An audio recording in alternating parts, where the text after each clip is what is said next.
Welcome to another edition of the Brotherhood Remnant, hosted by Tim Yarbrough and Rob Carr. We will be continuing our dialogue with Andy Morris, one of the earliest leaders of World Changers, and find out more things about his experiences and plans as he developed World Changers along with other youth leaders and other Brotherhood Commission staff and state leaders to create one of the most intensive, largest youth gathering of activities throughout each summer as the World Changers groups went out and did ministry and gave out cups of cold water and worked on houses in the name of Jesus. Look forward to having you participate in this. We enjoy your comments. Now listen to part 2 of World Changers with Andy Morris.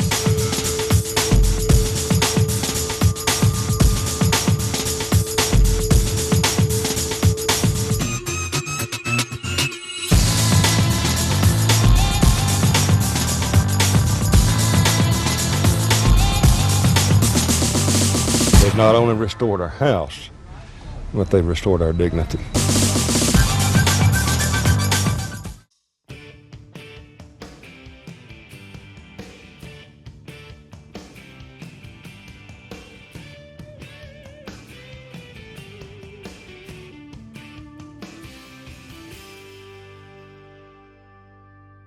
You can change the world you're living in. You are salt and you are light. You can show the people how to win. Make a difference, make it right. You can be a world changer. Shining a light for those in danger. So what happened then on Monday morning? I assume you guys had your worship service on Sunday nights with the kids and you're getting them bedded down. Right. So what happens on Monday morning, the first day? Breakfast was at like 6:30, maybe. I thought it was 7, but maybe Maybe seven. And then as soon as breakfast was over, they left for the work site. Right. And they took a lunch with them, right? They had a lunch, or did you break for lunch? Well, the church usually was feeding them lunch Okay. at the work site. Hopefully that was what was They happening. brought it sometimes on site then. So Right. the kids could eat. Okay. I mean, there were times that they had to take their lunch in some instances, but most of the time it was the church's feeding them. Which Tim's right. That was just another connection. And the thing about it was sometimes they weren't Baptist churches. You know, through the Baptist Association, who was enlisting the lunches, Yeah, they might have a Methodist church yeah. Well, or a Presbyterian church. That was I want to, and I definitely want to get to that because I think the challenge is how do you keep this strictly Southern Baptist when everybody wants to join in and help? It's kind of an interesting, like we had with Southern Baptist Disaster Relief. We all started working together to the point that was like the lines started getting a little bit blurry, but then you got people above you going, "Hey, wait, you're blurring the lines too much." Well, Andy can address that. Andy, I want to say something real quick about, remember the first check, I think it was the very first donation that we got. It wasn't from a Baptist, it's from a Catholic lady in Memphis. Was it Memphis? I think so. And it's $200. Mm-hmm. And Andy, we probably should, I don't know, who cares? We're all semi-retired. That ledger's gone, Tim. You don't have to worry about it. That ledger's all gone. There were non-Southern Baptist churches that came to World Changers. Oh, absolutely. Yeah. Absolutely. And they were welcome. We Had to buy encourage that. Yeah. So I want to. So basically, Monday through Thursday. Am I doing on that correctly? No, Monday through Thursday. Monday through Wednesday. Okay. And then Wednesday they worked. They went to the work site. They worked in the morning, had Okay. lunch at the work site. Then they came back to the school and got cleaned up. And then they had the evening off on Wednesday night. Okay. We're evening off. Gotcha. Yeah. And then Thursday and Friday were get it done. We need to finish it. Can I ask you guys that?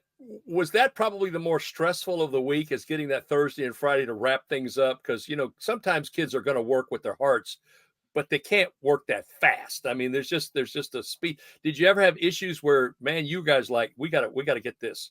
Oh, absolutely. We had that almost every week. And our construction coordinators were really good about moving a crew, you know, and to help this one crew finish their work, you know. So that was happening all the time on Thursday and Friday. Yeah, and also we had to factor in weather too. You know, there were Well, absolutely, yeah. had- Well, our Illinois Baptist builders, I think, because I encourage them to say, guys, you know, these guys can't last past Saturday. So there were a few times I think we stepped in and finished. There wasn't a lot of finishing, but we asked the Baptist men in Illinois to step up and do that finishing because we had a group called Baptist Builders. Right. And they would come in and do that because they knew the kids. And you're right, Tim. I have to believe there was probably one or two times where the weather was so bad that you guys barely got your work, especially outside, done. Yeah, and the agencies that we worked with were you know, they were really easy to work with when it had been raining all week. I mean, they understood. And you know, we had a plan, you know, for finishing the work. I mean, the first step was to try to get local people to do it. Mm-hmm. Yes. And that was through the association to see if a church would take it on, or, you know, Baptist men or whatever. If that didn't happen, and Rob, you know this, the second line of defense was the state convention. Yes. To try to get the state convention to send a crew there. And then the third line would come back to us, and we would try, you know, crews wherever, churches wherever. You know, we spent, you know, lots of dollars sending a crew of men from South Carolina to, you know, Kentucky, you know, for a long weekend to try to finish projects up. We did that. We did that on several occasions. Yes. And then the final straw was, if all else failed, then we paid a contractor. But well, I was going to say finishing the work. Yeah, the integrity of this, and I only bring this up because of the integrity of what you guys went through. But I remember one of those worst case scenarios where I think you guys had picked out a house, but the whole structure collapsed, or the foundation collapsed. I don't know if you remember that or not. And you guys ended up having to literally come up with the money to rebuild the house. I don't know. You know where that was? I think Houston. Wasn't it in Houston? I think it was the Houston area, maybe. Yeah. The one in Houston was termites. Rusty came and got me and said, "Come on, we need to go to this work site," and had a 16-penny nail, went up to the rafters and just stuck the nail up in the rafters. And so then, of course, it became my job to tell the residents, I got some good news and I got some bad news. The bad news is we're going to tear down your house because it's not safe for you to live there anymore. How did they take that, Andy? How did they take that? Well, they took it well. Okay. Because the good news was you get a new house out of the deal. You know, I mean, that was the deal. And I think it was on a Wednesday that we had that thing torn down. I mean, they brought in a big backhoe and tore that thing down in 10 minutes and then hauled it off. And I mean, Wednesday afternoon, we are, the men are, laying off the places for the block foundation.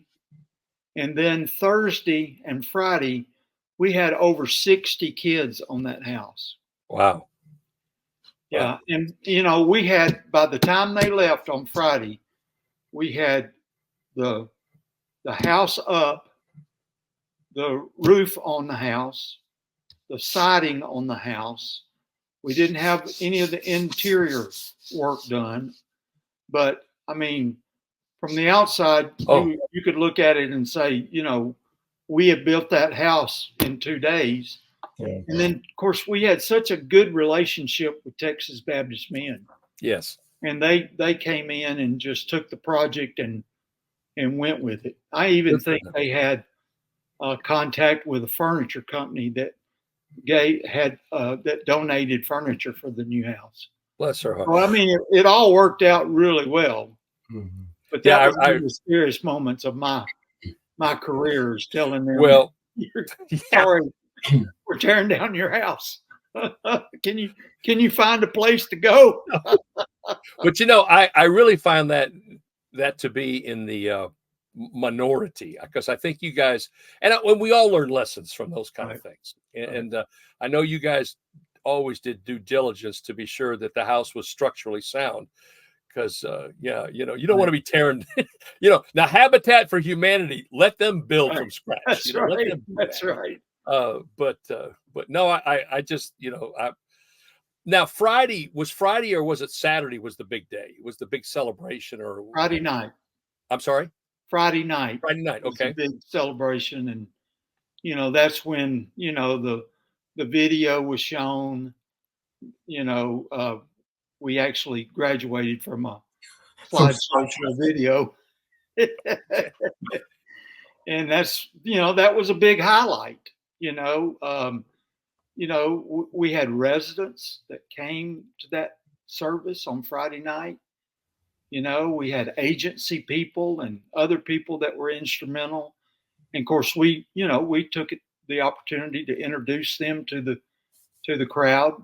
Yes. You know, I mean, Friday night was a big celebration. And then, boy, after Friday, after that service was over, I mean, our summer staff was, I mean, they're in high gear getting ready to leave the next morning as soon as the last body leaves, you know. And so everybody got up and were gone most of the time by 8 o'clock.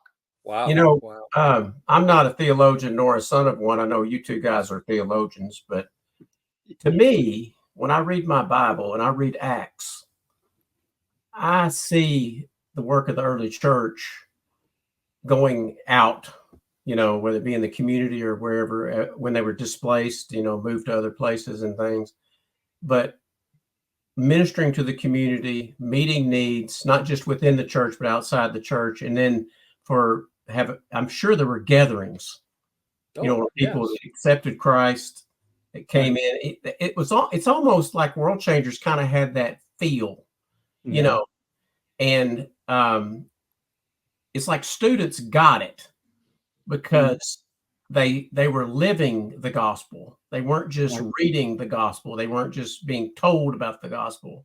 Right. You know, well, think about the natural of this, Tim, because I was going to ask you guys, you might have some examples of some, you know, families who ask the question, you know, why are you all doing this? Or, you know, getting the young people. For them in that environment, it's so much easier to share the gospel that way than say, okay, I'm going to get up today and win 5 people to Christ and go out on the street corner and start yelling my head off. I know that's not the way it works, but tell me, you know, because that's where I was heading. Do you guys have some examples, or you remember any of those special times where people just set down their tools and prayed with a family or shared Christ and things like that? Oh, I mean, there's numerous times where that happened. You know, one of my favorite stories was Randy Singer, who was the executive vice president at the North American Mission Board, and he was a speaker in Savannah. And so, you know, I mean, he did the evangelism training for us, which again happened on Sunday afternoon. And I mean, did an outstanding job. But then on Friday, there were about 4 boys who wanted to go down the street and witness to people. And, you know, Randy normally would be all over that. And all of a sudden, Randy's saying, "Well, wait a minute, you can't leave. We're not through with this roof yet." I told Randy, I said, "Welcome to my world. Welcome to my world." Yep. Because it's both and. It's not either or, it's both and. Yeah. It is. You know, and we tried to prepare kids to answer the question, why are you here? Why are you doing this? I mean, the idea of kids paying Yes. to come sleep on the floor all week and work like a dog all week, is just blows people's minds. Just blows their minds. And it opens that question. You're right. Why are you doing this? It was We were at the North American Mission Board. We lost a lot of World Changers when World Changers went from the Brotherhood Commission to NAM. Yeah. We lost international World Changers. It was given to IMB. We lost senior adult World Changers. It was given to the adult group. We lost, we lost the mission study. There was no longer a mission study for World Changers because those were in two separate departments. We just lost so much. Oh, yeah. And one of the things that we got the reputation of, and I think I think it was wrong for us to have that reputation, but that World Changers wasn't evangelistic. Wow. And that came from probably the student evangelism guys who, that's all they did. And I just fought that every turn, because we were evangelists. Oh yeah. We were, we did prepare kids to share their faith. And if you had churches that said, and I'm going back to the whole mission education organizations, if you had churches that said, look, we're not going to do RAs, we're not going to do pioneers, challengers, Baptist young men, but they're going to do World Changers. We got a hook in there for mission education. There's a hook. Right. And I think, and Tim and I've talked about this, how that struggle to maintain the integrity of mission organizations like RAs was important. But if we didn't have these other things like World Changers, disaster relief, we were going to miss a lot of people. And that really leads me up to where Tim goes. If I can do this real quick, Tim, and then you can interject, because you guys then began to, you talk about branching out, the whole idea of World Changer resources, those little tiny books that you guys did for, youth issues and things. And then Nail It Down was one of the witnessing pamphlets. Right. And then we had, which I happen to have all 4 or 5 volumes of the World Changers Express, and then Express Missions came out of. So there was this growth that I think was an important niche that, as you said, Andy, got sidelined and it affected it. Some of the things that Andy just talked about came later when I was out of the picture. But if you think about, I guess I was with World Changers almost 3 years. Think about what happened in those 3 years. I would have thought you were there for 10. Well, really, all the stuff that we did together in that 3-year period of time. I've told Rob this afternoon, I said, I came to the Brotherhood out of journalism, which journalism is no easy profession, particularly back when I did it. And I was thinking, hey, I'm going to go to this mission entity, I'm going to just be able to write curriculum and, write stories about Baptists doing good stuff and all that kind of thing. And then I get there. I was a Baptist Young Men's editor working with Eddie Pettit. He was the director. And then just all of a sudden they said, okay, we want to change this to a magazine. Okay. We want to go to a magazine. They redid the program somewhat. So we rushed, worked 24/7, getting the magazine ready. We put out about 6 issues. Then they killed the magazine.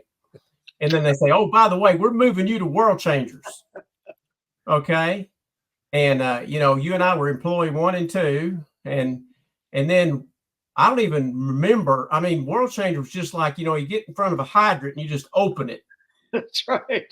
And then we kind of get the projects under a little bit of control. And Andy comes up with the plan. I don't know who all was involved, but I know the plan was launched with the teams, the teams that would travel around the projects, because there's no way 2 men could continue doing all this stuff. Okay. And then they say, okay, we're going to develop some curriculum. And remember, I read a BP article yesterday when I was kind of getting ready to talk with you guys that I can't remember who wrote it, maybe Mike Day and somebody else. It was in Baptist Press, and it said about the Brotherhood is getting ready to launch a mission. Mission Express. Mm-hmm.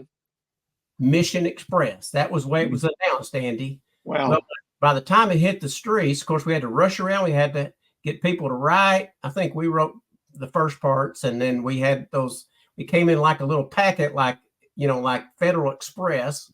Yeah. We changed it. Remember, we changed it to Express Missions, which made a whole lot more sense. Yeah, right. And it was quick ideas and studies that youth ministers could pick up and use. And I think it was way ahead of its time.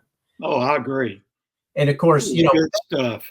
I mean, I don't think anything like that ever has been offered since. Well, the closest we ever came, Tim, was when, and this was after you guys, we started doing what we call drop-in mission education for children.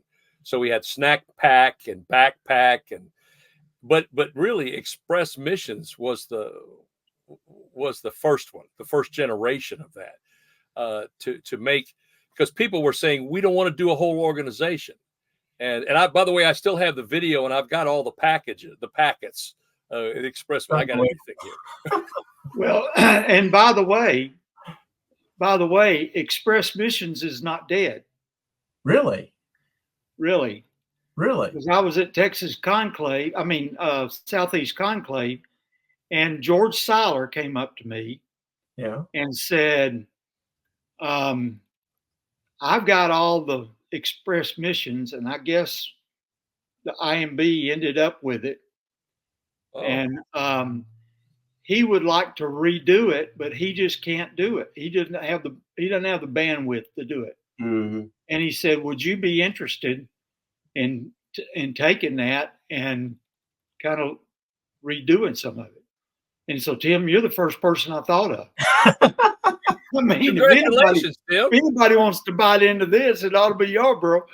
Well, you need to get a younger guy with a younger perspective, Yeah, well, that's great. I mean, that's wonderful. I don't think anything's ever really been offered like that. And I don't know who came up with the idea. We didn't. I don't know how it actually happened. It just kind of evolved, didn't it? Like we were going to do this. Well, I think it came out of that co-ed committee that you and I were. Yeah. Okay. Yeah. Well, and Andy, you told me that great story where Rusty asked you on a Wednesday, "I want to see all the youth ministers on Saturday," because I remember him bringing a report that he talked to the youth ministers about, the whole concept of what mission education looks like from their perspective. But you had this was before World Changers even started. Yeah. This was before World Changers even started. I mean, when I got there in, I guess, November of 91. Okay. Then he wanted the meeting in the spring I got there in the November of 1990. Yes. And so this would have been in the spring of 91. Yeah. And we made it happen.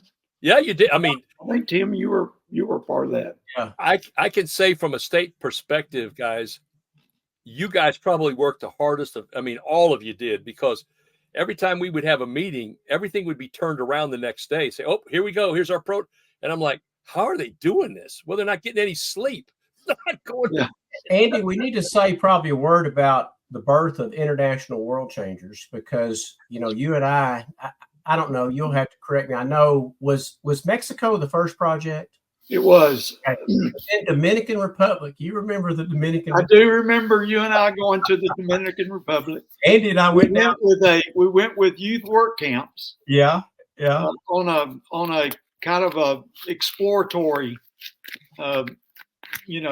vision trip or whatever. Okay. And that's when all the kids started following me around. And I gave a kid a quarter, I think, first day I was there. And then the next day there was like 50 kids, and then the next day there was 100 kids. Yeah. Well, they come up to you and they say, "Peso." And Andy, he had been told ahead of time not to give the little kids anything, but Andy I remember you turned to me. We were in this open area. We were touring some ruins or something. Right. Remember? Right. And this little kid came up. It was just me, Andy, and our Dominican national, I think, Right. that was. Remember, we couldn't get any Baptists to work with us. Right. So we hired a Dominican national. And this kid comes out of nowhere. And he says, peso, peso. And you turned to me and you said, should I give this kid a peso? And I said, well, I don't see anybody around. I guess it'd be okay. And you gave the kid a peso. And even right then, there were several kids that came up.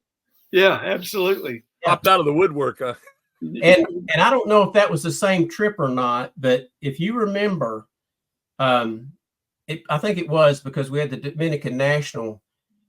We had been told ahead of time, pretty much Dominican safe and everything. There's a lot of poverty and everything, but the only thing you really need to be aware of is don't eat at a roadside vendor.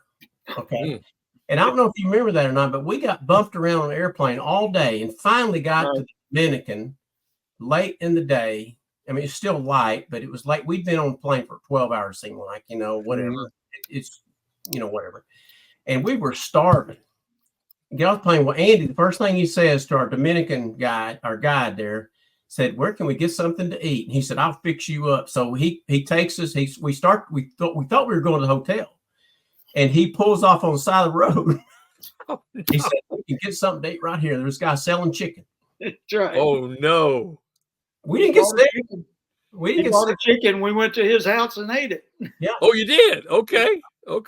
Absolutely. Well, yeah. Well, the first project was, where was it, Tim? It was in Mexico. Victoria. Ciudad Victoria. Ciudad Victoria. And I will never forget this. And I've told this story many times. But we were building outhouses, basically. And the people were supposed to have their hole dug. And it was supposed to be 4 feet wide and 6 feet deep. Right. And we drove up, and there was a line of these holes that were dug in the front of these homes. Sometimes cardboard homes. Wow. And when we drove up there and got out, a 90-year-old Mexican woman came out there, fell on her hands and knees, and started digging her hole with a spoon. Oh, my goodness. Because she had been promised too many times and nobody had ever come. And once again, I've never seen kids dig a hole faster in all my life. I mean, they got to it, and they had that hole dug in no time. That's great. You know what? I got to say this, even though I was the cause of it. But when we wrote the story after the project, I wrote a headline for the BP story, and I said I forget what the headline was, but I do remember this phrase. It said we were digging latrines for squatters. Right. That's Thank you, Tim. That's it. But they were squatters. No, I know what you mean. Yeah. Absolutely. Well, speaking of another subject, tell us a little bit about World Changers Junior High, because that was another one too that you guys started. That was a huge project in Birmingham. Yeah, it was. George Seiler was the first associate that we hired at the Brotherhood Commission. Okay. And George has more ideas in a minute than I would have in a week. Wow. I mean, there were times when I just had to say, George, let's stop for a minute, okay? Just stop. But, I gave George the assignment of junior high. Okay. And basically, I mean, he developed it. And he developed that, and he developed the which one? What was it called, Tim? Where we didn't do just construction, but we did ministry as well. What was that called? No, I can't remember. Yeah, I know what you're talking about. Yeah, but I mean, he did such a good job, and I mean, once again, we threw it on the schedule, and boom, it fills up. I mean, I guess we had 300 at least. And think about a great feeder program for World Changers. World Right. Changers Junior High was just, Right. perfect for that entry-level group. Right. And you're right. I remember that other name, but I can't think of it, that there was another name where you guys were doing service ministry projects. Was it community groups? I can't remember. It wasn't. No, it had a community name. That was. It had a name. Yeah. But World but- something. Oh, yeah. That's been too long ago. well, it's kind of like disaster relief. There was world relief. I remember Yeah. that they came Yeah. through. Yeah. So I'm sure there was some kind of service thing, but anyway. Well, guys, let me ask you this last thing, because I know we've been going a little while here, but let me ask you all this. In World Changers, what was the most significant thing that really touched you? And I know you could probably name 50, but could you whittle it down to one, maybe two things that really was that made World Changers just so real for you? Either one. Or Tim. Go ahead, Andy. Well, for me, it was the people. I mean, throughout my whole time with World Changers, I developed. Again, one of the things that I said all the time was, we get our work done through relationships. Amen. And we did that with agency people. We did that with coordinators. We did it with youth groups. We did it with state conventions. I mean, there were just so many relationships in one project, and it wasn't just my relationship with it. It was the project coordinator's relationship. And, and how the project coordinators and the construction coordinators just took ownership with it, and they ran with it. Yeah.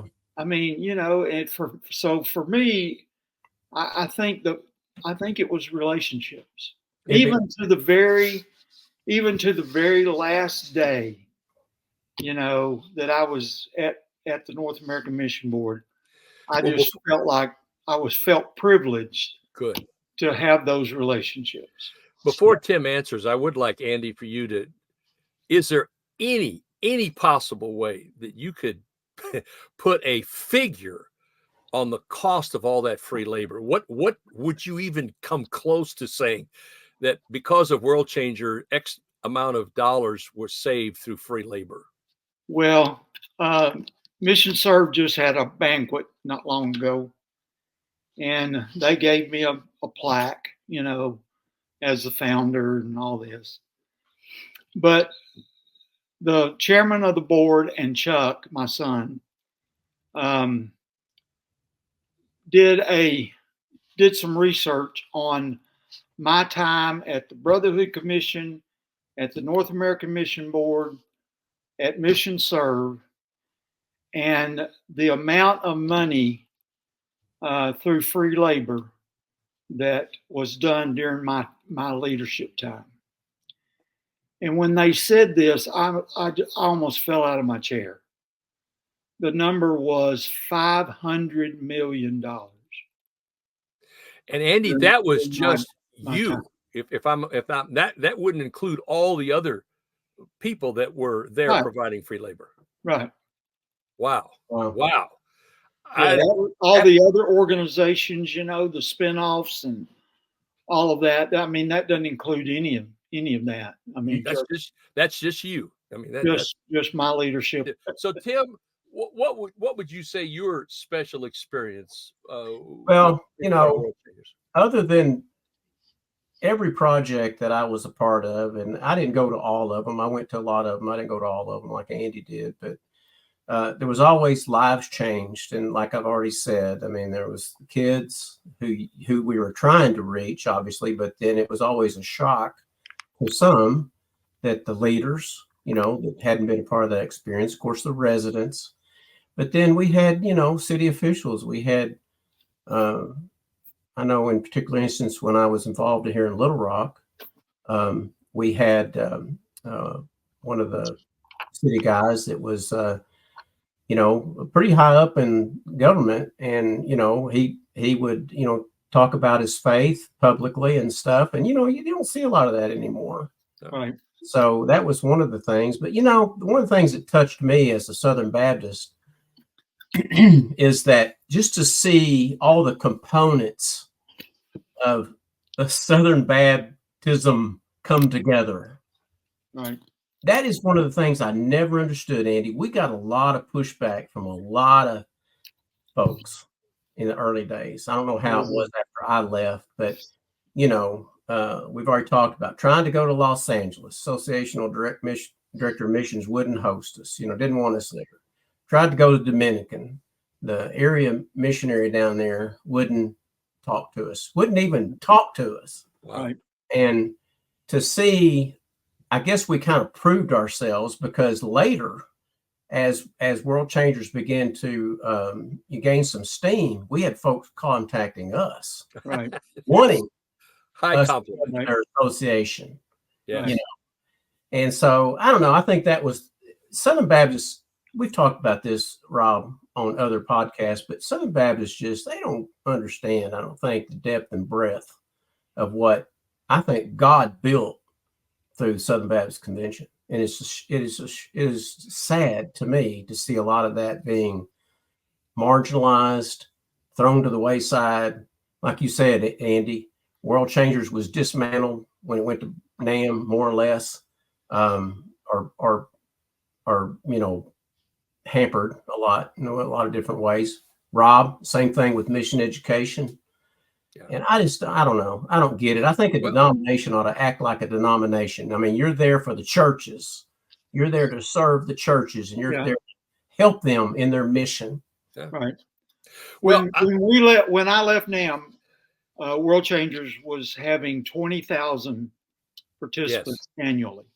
Yes. And for where it was then and what happened to it, over the course of, I think, leadership changes at NAM, it was finally given to Lifeway. Right. And Lifeway, didn't do a lot with it. In fact, they shot themselves in the foot right and left, and finally sold it. I don't know if you knew that or not, but it was sold to David Flatt in Panama City. Yes. And I think they're going. I don't know how strong they are, because I don't have frequent conversations with them. But it's just sad. You're right. It's sad. It's just sad that to see something that we feel like we were a part of and that God was a part of, to make all of that happen, and then to see where it is. And if I could say one thing. Yeah, if I could say one thing, Rob, before you comment. Okay.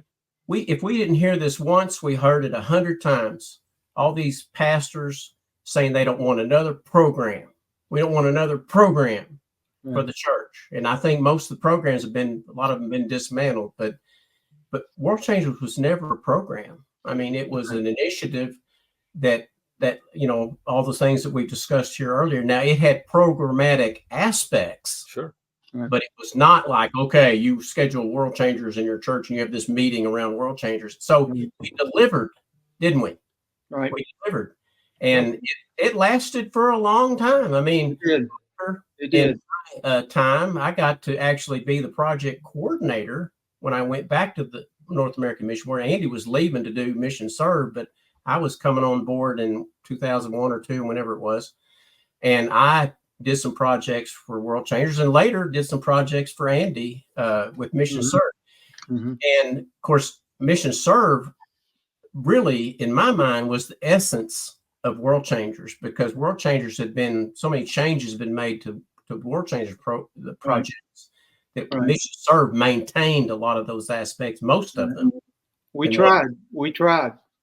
You know, and I think we've been successful. We don't have the huge projects that we had back in the day, you know, but we've learned that, you know, having 125 kids is a lot more manageable, Yeah. you know, than 500, you know. You know, well, true. And, you know, I don't know if you know this or not. I can't remember if you were involved or not, but, you know, I helped launch World Changers here in Little Rock. Mm-hmm. And the second year we had 320. Yeah. I mean, it's almost too big. Yeah. Almost too big. Yeah. Yeah. I think from my perspective, because of my interest in mission education,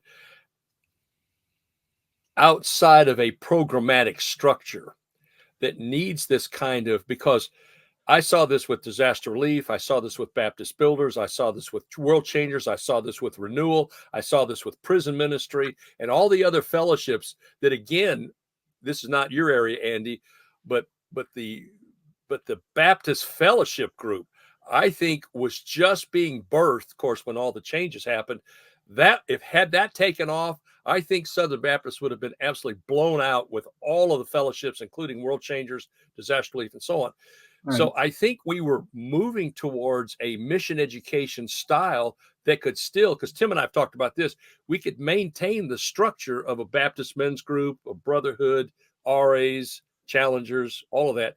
But to have this other group out here that allowed for these relationships to cross lines, take skill matches, because not everybody can teach.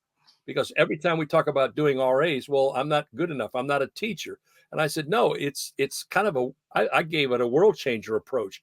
You take the skills you've got and you teach these boys skills is what you're doing, mission skills. And you learn that. And I think, again, you know, we can lament the fact that, you know, we were cut off before, but I think Brotherhood was so visionary, and I'll use that term. I think it frightened a lot of people, I think. And then we were drawn into a bureaucracy that was insustainable. And frankly, I think, if I can say it, I don't think we were really wanted. Once the Brotherhood Commission was like, well, what do we do with this? Because I experienced that. I mean, yeah, when we drove into the North American Mission Board, there was a feeling like, you know, what are you doing here? exactly, You know, exactly. I mean, why are you here? Mm-hmm. Yeah. Yeah. Well, Rob, we've talked about this before, and I don't mind saying it out loud. But, you know, with the conservative resurgence and all that happened in the mid 70s, and then basically the rise of the pastor lord over the church situation, strong layman's groups weren't, I mean, that wasn't welcome. I mean, they weren't a priority anymore. No, they weren't a priority. And, you know, I think that it was a shame, because Brotherhood was really the only dominant trustee board layman's group, you know, agency of the convention. And yes, I don't know if it was a conspiracy or not, but I mean, I don't think that it definitely wasn't a priority to keep something like the Brotherhood. I think the Brotherhood Commission, again, we could debate this, and these are all good ideas, because you're not saying anything that's wrong. But I think we were always seen as a stepchild, because we weren't as big as a Sunday school board. We weren't as prominent as the Home and Foreign Mission Board. We were a commission.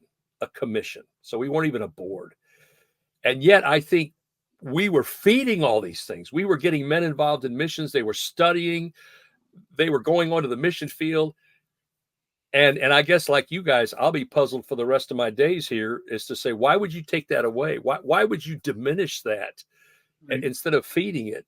Now, we all will agree that the Brotherhood Commission needed some improvements, and there were going to be some things that were going to need to be changing, but not on the level of dismantling. That was a change, that didn't need to happen.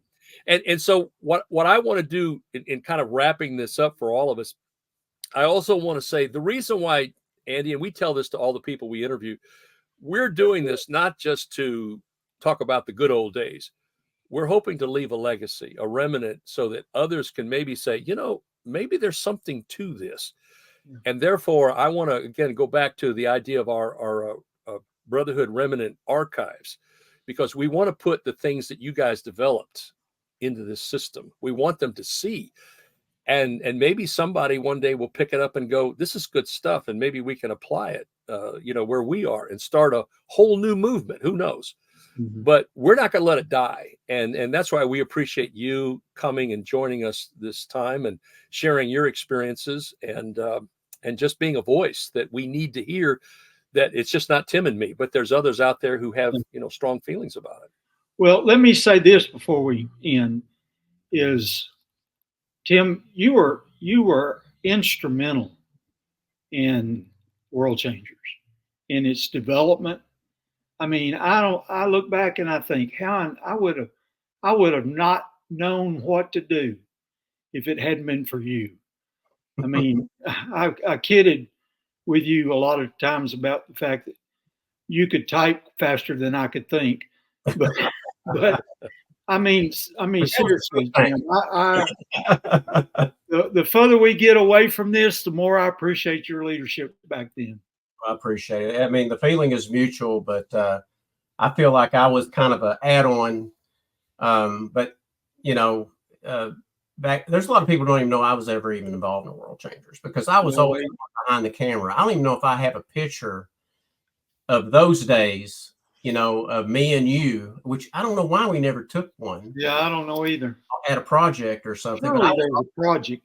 There's a picture of us. I don't know. I Right. don't know. Rob may have it. You may have it. I don't have it. I'll have to go back and look. I had a picture one time. I don't know if you remember this or not. I know this is a no-no. I probably shouldn't say it, but you remember that we brought Caleb to a project one time, and he had on we had him a little World Changers shirt made with suspenders. Yeah, I remember that.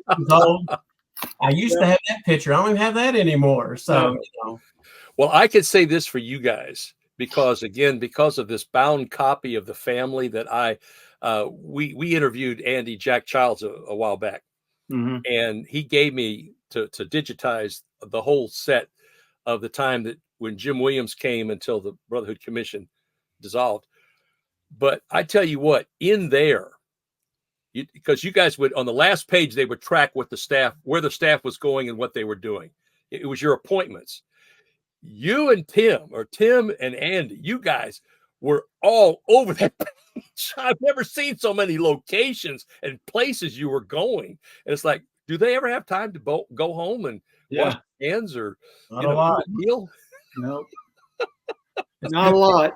It's a good thing we were young and stupid. Yeah, that's right. That's exactly right. Oh, me. Well, Andy, thank you so much for coming on. And yes, thank you. I've enjoyed this. We hope to get. We'd love to get Rusty on here. I'd like to get Mike Gay, maybe. Yeah, sure. We need to do one with them together. You think that would be great? Let me know when you're going to do that. You want to.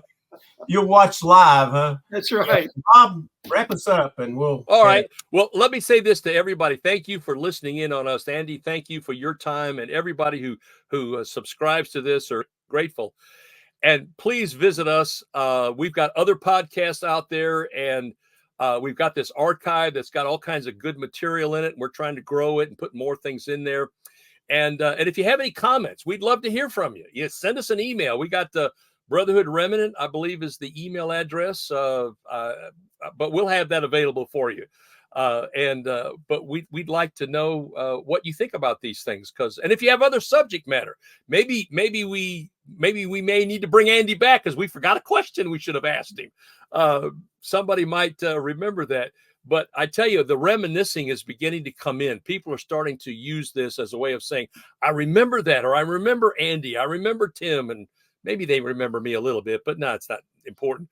But remember those World Changers experiences, because you guys have impacted thousands and thousands and thousands of young people now that are older, and I hope they continue to have their memories. And I hope this is a good experience for everybody. But thank you so much for being here. Thank you, everybody. And Tim, I'll let you say goodbye or wrap it up, or however you want to say it. I think that's all we need to say. Well, join us again for our next edition of the Brotherhood Remnant Podcast. Thanks again. Brotherhood Remnant Podcast, all the way.